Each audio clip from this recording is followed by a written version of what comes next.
Have you ever found yourself thinking obsessively about some kind of food? It might be a particular kind of biscuit or cookie. It could be a specific kind of chocolate. It might be a kind of crisp or chip. It might be many different things. And yet it's very often the same kind of thing or exactly the same thing that you keep craving over and over again.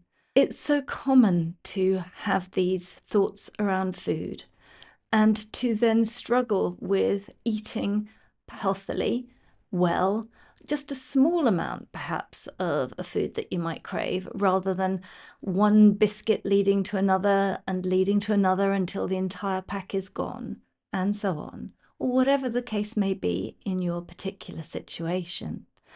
I invite you to join me with this tap along video so that you can reduce the cravings that you feel, lower your ghrelin levels, an important hunger hormone, so that you can make better choices more easily moving forward.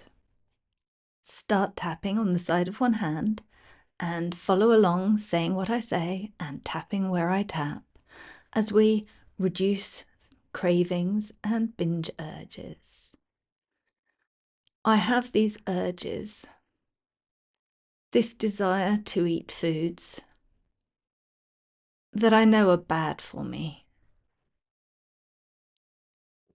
And sometimes it feels really hard and not at all easy to resist these urges. Moving to the other hand, take a deep breath. Sometimes I have these cravings, these desires for certain specific foods.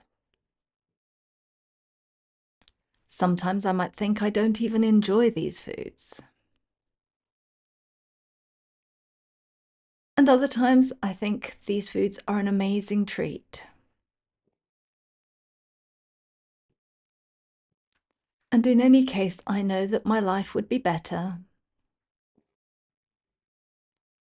if I had a healthier relationship with food generally, and a healthier relationship with these foods in particular. Swapping hands, taking another deep breath. I have these cravings for a specific food or several specific foods.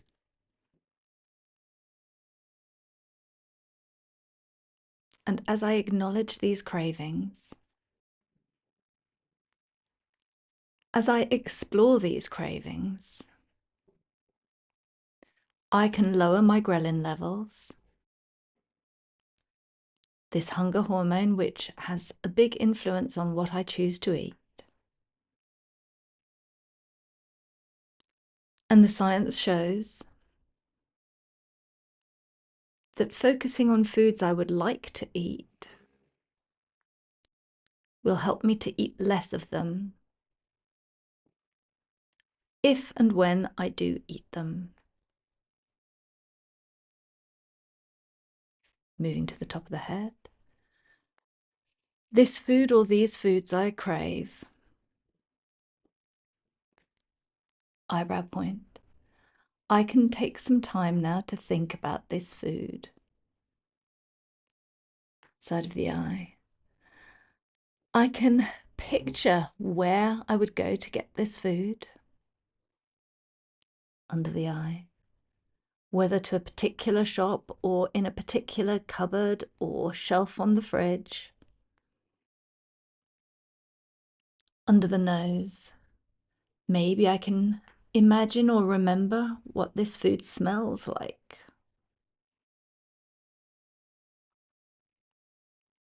Under the mouth. I can remember or imagine what it feels like to pick it up. Collarbones. I can picture opening any packaging and taking that food out. Under the arm. I can imagine what it feels like in my hand what it looks like. Top of the head. And I can remember how I feel and what I taste. Eyebrow point. When I place this food in my mouth in the first moment. Side of the eye. And maybe the taste and the texture change under the eye. As I eat this food, under the nose. Maybe when it's in my mouth, I can almost smell it. Under the mouth. And I can notice the texture, the taste, the flavour, the feel of it in my mouth. Collarbones. I can picture this food in great detail. Under the arm. And as I do this, I can be more mindful. Top of the head.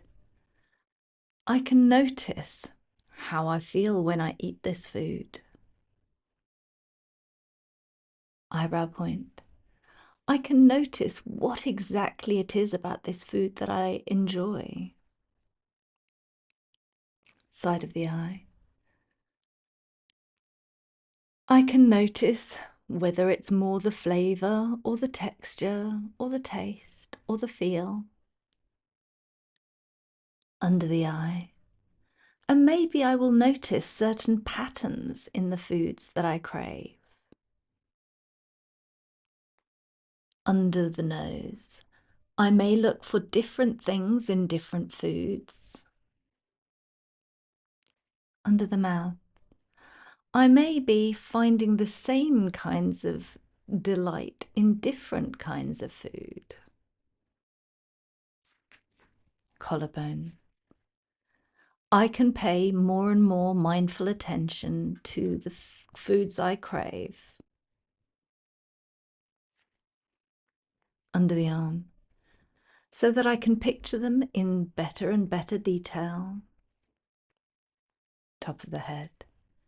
And as I imagine eating these foods now, eyebrow point, I feel a sense of satisfaction. Side of the eye. I feel a sense of pleasure. Under the eye. And maybe I also notice what might be less good about these foods. Under the nose.